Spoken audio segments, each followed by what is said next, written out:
If I say, let's say I want to stress I don't have a problem with you. It sounds a little bit, there's a little edge to the way I'm saying it. But if I say, I don't have a problem with you, it sounds nicer, doesn't it? Do you hear that difference? So many of us, when we're stressing, we get louder, because what we do with stress, we make it louder, we make it higher, and we may stretch it out.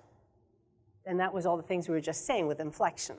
But if I just get louder, I sound angry. And here's an interesting example of this. When I was working in Carroll Lutheran Village, sometimes there are nurses from different cultures. And when I work with a lot of my clients, I do a lot of accent modification with my clients, as what I do now, not as a speech pathologist.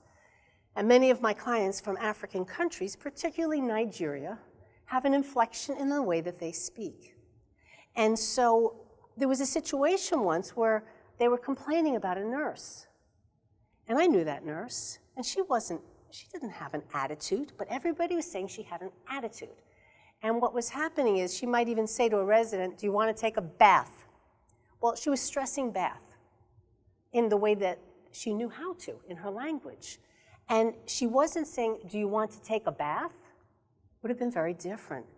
And part of what I had to do was educate the staff to understand she does not have an attitude. That's her pattern of speaking. That's how I can educate the staff. But I can also educate the nurse that when you're speaking in the United States, we change pitch. We have a very melodic way of speaking. And if you don't change the pitch, people are going to think you're angry.